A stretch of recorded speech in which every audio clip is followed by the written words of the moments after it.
Is it still a video if we keep the lights off? I'm having an inflammatory response to something. It could just be crash or who knows what. Oh my god. Is there any point to doing a Painsomnia video? I have no idea. Everything has hurt for 3 days straight, like, haven't been sleeping. Oh my god. My face is so swollen. My gums are so swollen. My gums are ridiculously swollen. Which makes me think it's some sort of allergic reaction to something. I don't know. I feel like I've just had my eyeballs coated in sand. It hurts so bad. I feel so swollen. My eyeballs feel swollen. Oh god, my skin. Ow. My skin is sensitive anyway, but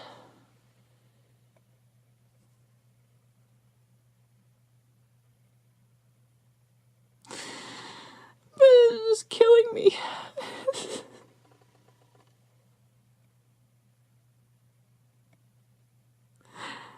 Everything touching my skin feels like 1,000 needles.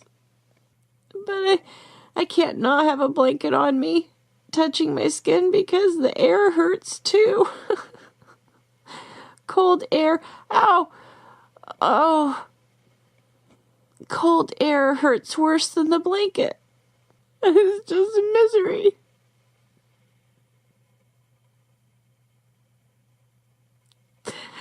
There's no break from the pain.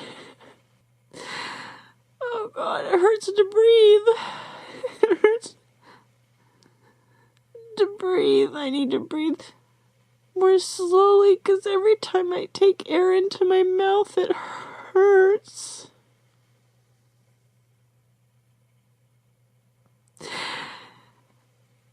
Oh god, my nose is so swollen, I can't breathe through it. So what's the point of doing this video? Besides that, it gives me someone to talk to at 4:30 in the morning after 3 days of hell on top of hell. I guess the point would be that I know it'll get better. I know it will. I know I'm gonna feel better again.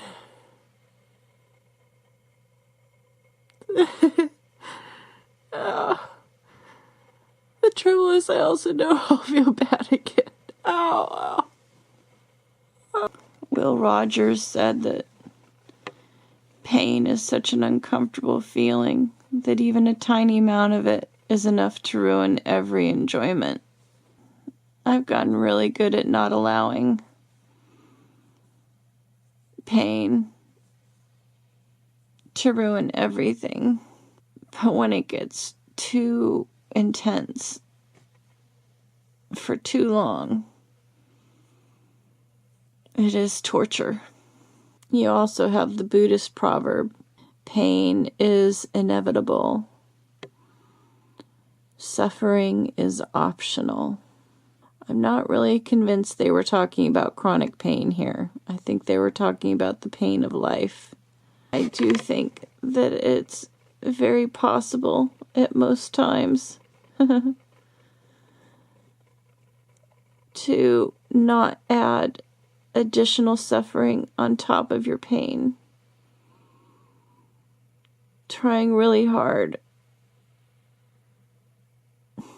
to find light in the middle of this darkness so that you don't have additional pain that you're putting on top of the pain because you lose yourself in it. It's so easy to lose ourselves in this pain. Oh, and to despair. And I'm not alone in my pain. It feels like it Feels like it in the middle of the night when you're literally alone with your pain. But we're not alone. We have each other. We have, unfortunately, a very large population of people who also are dealing with chronic pain every single day. Hopefully, each of us finds a way to ease that pain.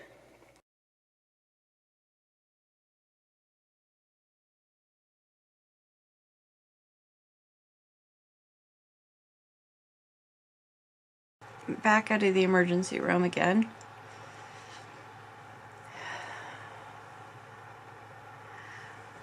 I got a good doctor this time who checked me for dehydration. And he goes, this should be thicker, at least as thick as my finger or thicker. And it was just this pencil line.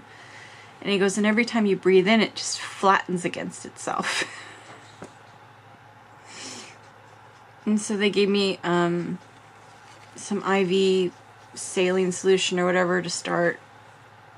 When you're not doing well with chronic fatigue syndrome, I've heard that having an IV, saline solution can help.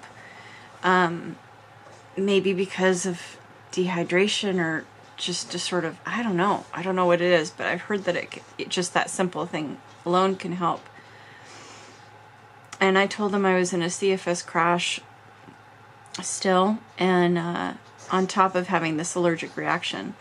So one of the temporary caregivers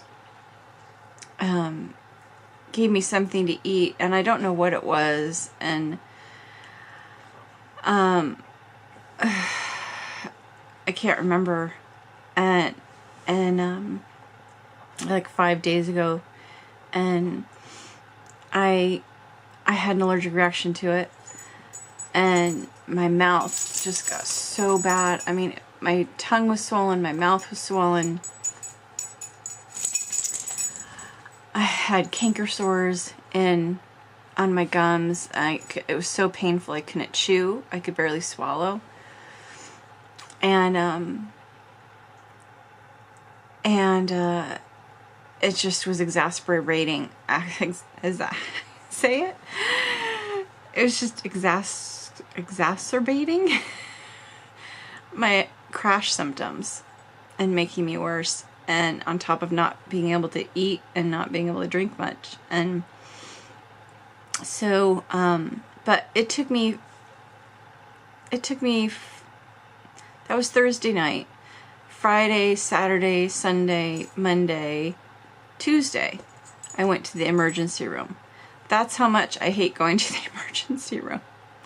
Because when the ambulance comes to get me, when I'm at the emergency room, and the only reason you go to the emergency room, unless there's like an injury that you think they can take care of, is if you're in such bad shape and you're in such pain and misery with something you think they might be able to fix. But the experience of going to the emergency room takes that pain and misery that's unbearable, already at an unbearable level, and it multiplies it by 5. That's a lot. And they always, if I don't already have a migraine, by the time I'm there, I'll have a migraine. The lights and the sound, and I've been really super skin sensitive with this last crash. And everyone kept taking my blood pressure. Like, I felt like it was unnecessary to take it that many times. And it really hurt because of my skin sensitivity. And it's really hard for them to want to and to follow up and actually leave the lights off in the room and pull the curtain so that you're not getting the lights from the hallway. And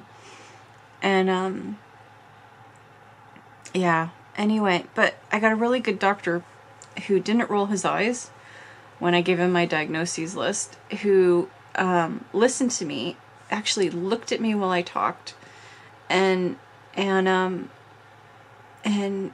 helped. When I was in the emergency room, I got wheeled by this mirror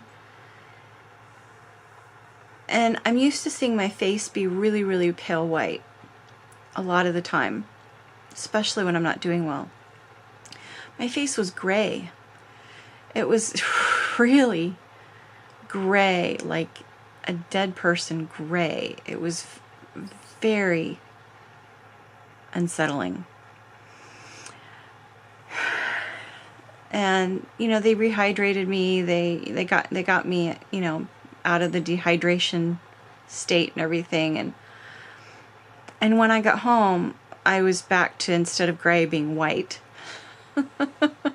And, you know, still really, really pale, like everything just pale white. And I decided I was a little hungry because I hadn't eaten. And I went to the when I was in the emergency room.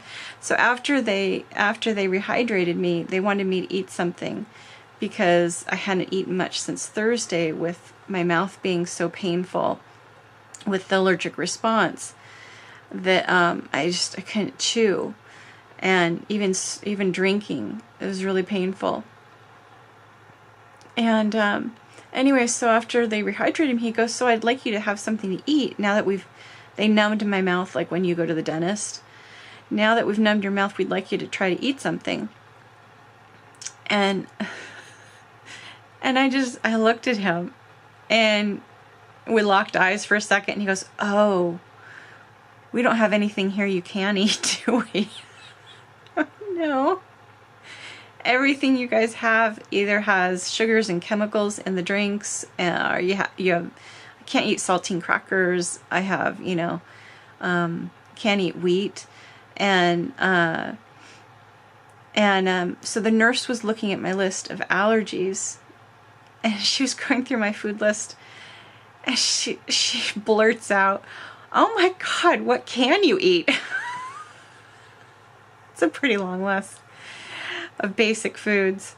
And I said, well, I can have a banana.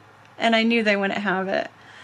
And, you know, and that I got in my little plug for, you know, it's at hospitals, they should have fresh fruit, fresh vegetables for you to choose from, you know, but they want to hand you all this packaged stuff. And so here I am telling the you know, my medical care providers in the emergency room, you know, wouldn't it be nice if hospitals stocked a little bit of fresh fruit for these kinds of situations? Because I'm not the only one who comes in with food allergies. And, you know, the things that are gluten-free still usually, that are processed, still usually have rice or oats, or what's the other one that it always has? I can't think of it. But anyway, I can't have any grains. I can't, and I am totally allergic to wheat and corn and soy and rice, and didn't used to be, but now that I've got this chronic illness thing going on, it's just, oh, my body is just sensitive to everything. And, you know, even apples and pineapple. Who's allergic to apples? Seriously. Anyway, so, yeah, I gave another plug for fresh fruit and vegetables at the hospital. What I was going to say is that, so, I wanted to eat something when I got home, but I still couldn't chew. And so I went into the pantry, and before I went back to bed, I got a spoonful of honey because I thought it might soothe my stomach a little bit. Just massive stomach pains. And it has all these healing properties and stuff like that. And so I thought it'd be a good idea to have a spoonful of honey. It would taste delicious as well. And so I had the honey, and then I walked past my mirror in the hallway, and I had a little color in my cheeks, and my lips were pink, like I'd put lip gloss on. And as you can probably tell, they usually have no color. And and they were just a bright pink, like I had lip gloss on. And I wondered, is that a good thing? Or is that another allergic reaction that's trying to happen? You know, to instantly have color like that in your lips, pink. I couldn't tell if that was a good thing or not, but I liked the look. So I said, huh? So I went, I'll take it. I'm back home. I'm feeling a little bit better. At least my allergic reaction is dialing down. I still have pain down into my jaw, but it's minimal compared to what it's been this last week. So thank God for that. And hopefully I'll be able to start eating maybe tomorrow. I'm having little banana, blended banana with coconut milk and stuff like flaxseed and to tide me over. So good times. Ow, God, ow. Anyway, I